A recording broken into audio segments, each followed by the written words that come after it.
Hello guys, welcome to Mith Biotech. जैसा कि आपको थंबनेल से पता चल गया होगा कि हम लोग आज पढ़ने वाले हैं मेम्ब्रेन स्ट्रक्चर एंड फंक्शन। दोस्तों, आज जो हम लोग टॉपिक स्टार्ट कर रहे हैं इसमें बेसिकली हम ज़्यादा मेम्ब्रेन स्ट्रक्चर की बात नहीं करेंगे, मतलब डिटेल में तो बात नहीं करेंगे। थोड़ा बहुत मैं बताऊंगा और ना ही उसका ज़्यादा फंक्शन के बारे में बात करूंगा। जो इसके जो नेक्स्ट जो लेक्चर हमारा होगा लेक्चर 3, उसमें हम लोग डिस्कस करेंगे डिटेल में। आज एज अ इंट्रोडक्शन देखते हैं सेल ऑर्गेनाइजेशन को। ओके, तो स्टार्ट करते हैं। सॉरी, मैंने पेन सेलेक्ट नहीं किया, मैं पेन सेलेक्ट कर लेता हूँ।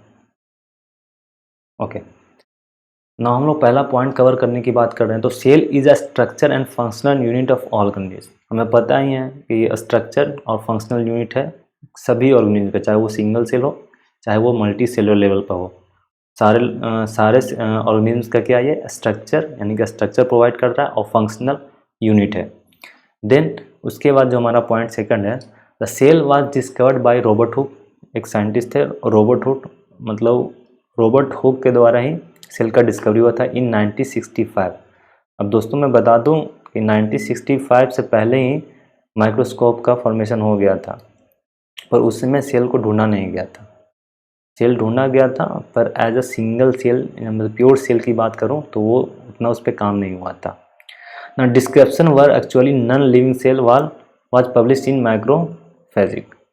The first man witnessed a live cell under a microscope was Antony von Leeuwenhoek, but the first man to make compound microscope was Jed Jacques Janssen in 1674. Described the algae Spirogyra and named organism animalcules meaning little mini. इसका मतलब होता है little animals.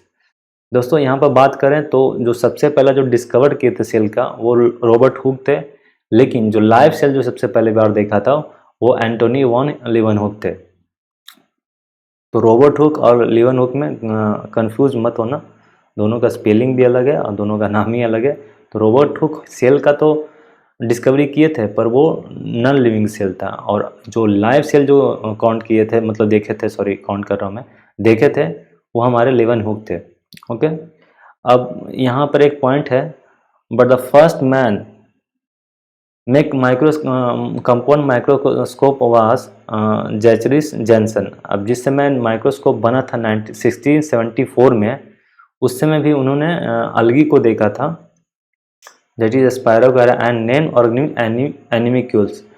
मतलब वो जो अलगी उस समय देखे थे माइक्रोस्कोप से, ये साइंटिस्ट हमारे साइंटिस्ट का नाम है दैट इज जैचरिस जेंसन। जैचरिस जेंसन जो सबसे पहले एनिमल को देखे थे सेलुलर लेवल पे, वो था एक अलगी, और उसका नाम उन्होंने रखा था एनिमिक्यूल्स, जिसका मतलब होता था छोटे एनिमल्स। देन उसके बाद साइंटिस्ट आए MG. Schleiden, a German botanist, and T Schwann. T Schwann एक साइंटिस्ट है, और यहाँ पर एक Schleiden, MJ. Schleiden German botanist थे। A German zoologist 1838 and 1839। T Schwann जो हमारे जर्मन जूलॉजिस्ट हो गए और जर्मन बोटनिस्ट हमारे हो गए MG. Schleiden. Stated the cell is the basic structural and function unit of organism. It was later known as cell theory. अब हम लोग बात करेंगे कि सेल थ्योरी किसने दिया था, तो एम.जे. सेल्डिन और टी स्वान ने। और इन्होंने 1838 में या फिर 1838 टू 1839 के बीच में इन्होंने स्टेटमेंट दिया कि सेल जो होता है, cell is the basic structural and function unit of all organism. It was later known as cell theory. Then उसके बाद हम लोग नेक्स्ट पॉइंट कवर करेंगे, तो the most of the biologist accepted the cell theory except Rudolf वेरक्रोम, an embryologist had powerful dictum that all cells arise from pre existing cells, omni cellula e सेलुला।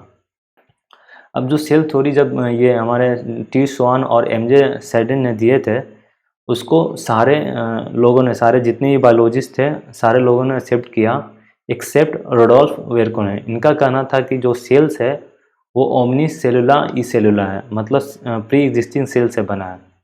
तो ये कितना सही है ये समझेंगे हम लोग आगे जाके, जब पढ़ेंगे तो कुछ समझ जाएंगे। वैसे इनको ये भी सही है ई सेलुला, लेकिन सेल से ही बनता है, ऑब्वियसली सेल से ही बनता है, लेकिन जो सेल थ्योरी है वो बिल्कुल अच्छे से डिफाइन किया उस चीज़ को। ये भी गलत नहीं थे, ये भी सही थे, लेकिन इन्होंने पूरा अच्छे से नहीं बताया। और सेल थ्योरी था वो बिल्कुल परफेक्टली काम करता है सेल पे, इसलिए सेल थ्योरी को हम लोग कवर करेंगे एज अ नॉलेज। ये यहाँ पर रुडोल्फ विर्को को दिया गया। ओके, देन नेक्स्ट चलते हम लोग। अब नेक्स्ट में सेल थ्योरी की मैं बात कर रहा हूँ कि सेल थ्योरी में क्या क्या टर्म आते हैं, क्या क्या इंपॉर्टेंट पॉइंट्स हैं। Sheldon and Swan proposed the cell theory in 1838 to 1839. Cell biology research was forever changed. The cell theory stated that all life forms are made from one or more cells. जितने भी life हैं, चाहे तो वो single cell होगा या फिर multi cellular होगा, ये पहला स्टेटमेंट था।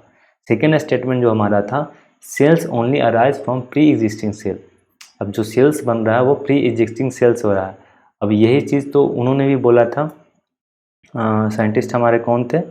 रुडोल्फ वेर्को ने। इन्होंने भी यही चीज़ बोला था कि ओमनिस सेलुला ई सेलुला, तो इस चीज़ को यहाँ पर लिया गया। सेकंड पॉइंट हमारा यही है कि प्री एग्जिस्टिंग सेल से ही हमारा सेल का फॉर्मेशन होता है।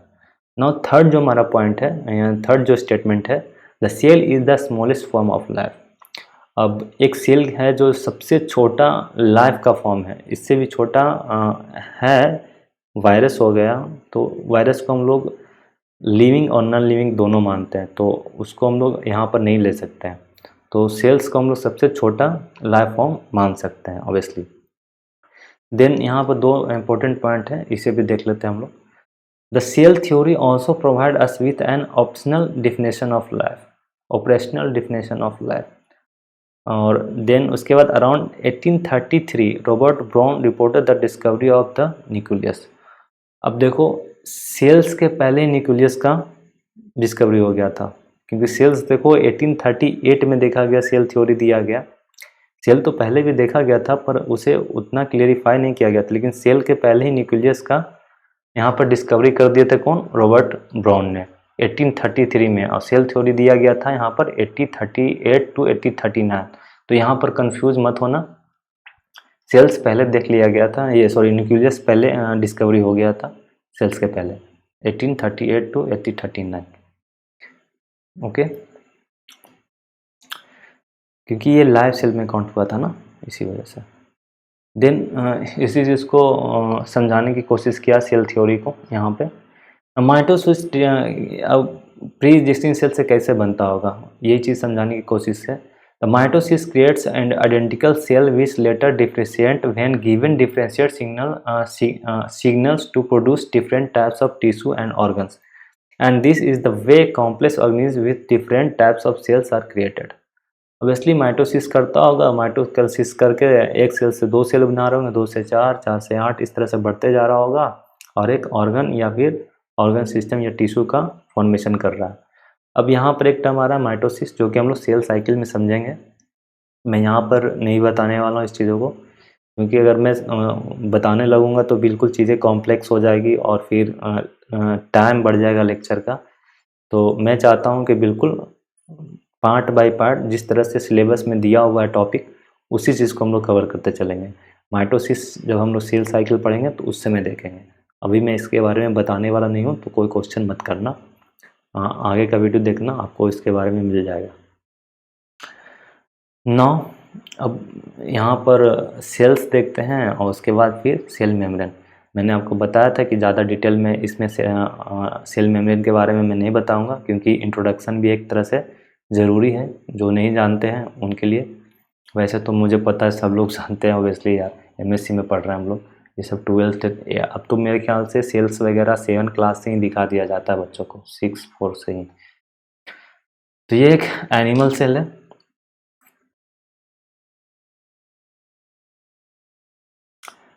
जिसमें हम लोग देख सकते हैं माइटोकॉन्ड्रिया, यहाँ पर राइबोसोम्स है, वैक्यूल्स हैं, न्यूक्लियस हो गया ये हमारा, फिर न्यूक्लियोलस हो गया, यहाँ पर डीएनए वगैरह प्रेजेंट होता है, एंडोप्लाज्मिक रेटिकुलम हो गया यहाँ पे, लाइजोसोम हो गया हमारा, गोल्गी अपैरेटस हो गया। ये सारे चीज़ मैं आगे भी बताऊंगा, इनके बारे में स्पेशल लेक्चर्स होंगे कि वैक्यूल्स क्या है, इसका क्या फंक्शन है, न्यूक्लियस क्या है, क्या फंक्शन है, ये सारे चीज़ों को मैं पढ़ाऊँगा, इसमें कवर करेंगे हम लोग, क्योंकि ये सिलेबस में दिया हुआ है, पार्टिकुलरली सबको अलग अलग पढ़ना है। तो मैं सबको पढ़ाऊँगा, तो घबराइए नहीं। एक एक करके हम लोग सारे चीज़ को अच्छे से पढ़ेंगे, बिल्कुल डिटेल में, एक भी पॉइंट मिस नहीं होगा दोस्तों। देन अब फॉस्फोलिपिड एंड सेल मेम्ब्रेन की मैं बात कर रहा हूँ। अब यहाँ से सपोज दैट ये जो हमारा सेल मेम्ब्रेन है, इसको यहाँ से काट कर इसको जूम करते हैं। यहाँ पर ये जो फिगर दिख रहा है आपको, ये वाला, ये इस पर्सन को काट कर जूम किया हुआ है, जिसमें हमें देखने को मिलता है हेड एंड टेल्स। ये बेसिकली जो हमारा सेल मेम्ब्रेन है, फास्फोलिपिड का बायलेयर है, मतलब 2 फास्फोलिपिड का बायलेयर से बना हुआ हमारा सेल मेम्ब्रेन है, जिसमें कहीं कहीं पे प्रोटीन चैनल्स भी हैं और कहीं कहीं पे कार्बोहाइड्रेट्स है। अब इसका क्या फंक्शन है मैं आगे आपको बताऊंगा। यहाँ पर जो हमारा फास्फोलिपिड है वो 2 भागों में बटा हुआ है। फर्स्ट जो हमारा है वो हेड में बटा हुआ है और दूसरा टेल। टेल जो हमारा होता है हाइड्रोफोबिक होता है। अब फोबिक मीन्स डर, मतलब पानी से डरता है, और हेड जो होता है वो अट्रैक्टिव होता है। तो इस तरह से इसमें बायलेयर से बना हुआ है फास्फोलिपिड, जिसमें कार्बोहाइड्रेट और प्रोटीन भी कहीं कहीं पर एम्बेडेड है।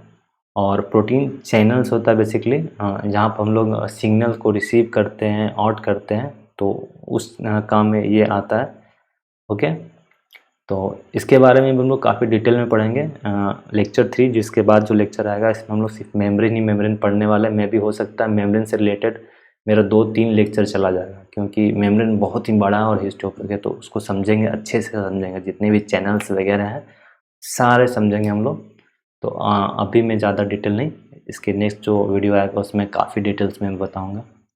अभी के लिए बस इतना समझ लो कि जो मेम्ब्रेन है हमारा वो फास्फोलिपिड बायोफास्फोलिपिड से बना हुआ है। 2 फास्फोलिपिड आपस में एम्बेडेड हैं और बीच में मतलब सैंडविच की तरह एम्बेडेड है। ओके, उस तरह से बना हुआ है, और उसमें कहीं कहीं पर भी कार्बोहाइड्रेट्स और प्रोटीन का चैनल्स वगैरह हैं। तो आज के लिए इतना ही। आई होप मैंने ठीक समझाया होगा आपको।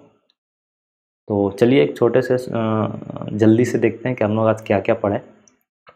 बेसिकली हम लोग मेम्ब्रेन स्ट्रक्चर और फंक्शन में देखे हम लोग आज इंट्रोडक्शन के तौर पर कि सेल जो है सबसे पहले रॉबर्ट हुक ने डिस्कवरी किया था 1965 में, और उसके पहले ही देखा जाए तो हमारा 1833 में ही न्यूक्लियस का डिस्कवरी हो गया था। और सेल थ्योरी कब किया था? 1838 में। लेकिन जो सेल डिस्कवर हुआ, हमारा सेल वाज डिस्कवर 1965। तो यहाँ पर काफ़ी कन्फ्यूजन है, जैसे कि मैं समझाने की कोशिश कर रहा हूँ। हाँ, ये चीज़ बाद में फिर प्रॉब्लम करता है, तो इसको बेटर रहेगा कि अच्छे से समझा दें, है ना। सेल जो हमारा हुआ डिस्कवर कब हुआ? डेट इज 1965 में। ओके, और जो सेल थ्योरी जो दिया गया था ये बहुत पहले ही दिया गया था, 1838 टू 39। और जो हमारा न्यूक्लियस है उसका डिस्कवरी, न्यूक्लियस का डिस्कवरी और भी पहले हो गया था 1833 में। तो इस चीज़ को समझने की कोशिश करते हैं। जो सेल थ्योरी हमारा कब दिया गया था? 38 में। उसके पहले न्यूक्लियस का डिस्कवरी हो गया था, देन सेल थ्योरी मिला हम लोग को, और उसके बाद सेल का डिस्कवर हुआ। तो इतना चेंजेस क्यों आ रहा है? इतना चेंजेस इसलिए आ रहा है क्योंकि उस समय माइक्रोस्कोप का डिस्कवरी नहीं था, तो माइक्रोस्कोप की वजह से भी हो रहा है, और धीरे धीरे ही लोग सीखते हैं। मेरे को तो इतना ही रीज़न पता है कि शायद माइक्रोस्कोप की वजह से ही हुआ था। अब ऐसा क्यों हुआ है तो इसके लिए तो मेरे को ज़्यादा डिटेल में पढ़ना पड़ेगा, और ये सब चीज़ इम्पोर्टेंट नहीं है मेरे ख्याल से। तो ऐसे आप लोग कमेंट करके बताना कि ऐसा क्यों हुआ था, मतलब न्यूक्लियस का पहले डिस्कवरी हुआ, फिर सेल थ्योरी दिया गया, और उसके बाद सेल डिस्कवर हुआ 1965 में। इतना चेंजेस कैसे आ रहा है? आप कमेंट बॉक्स में प्लीज़ हमें बताइएगा, मेरे को भी जानने को मिलेगा। अगर आपको पता तो प्लीज़ हमें बताना, ठीक है। ओके, आज के लिए इतना ही। कल फिर मिलते हैं एक न्यू लेक्चर के साथ। Okay, thank you.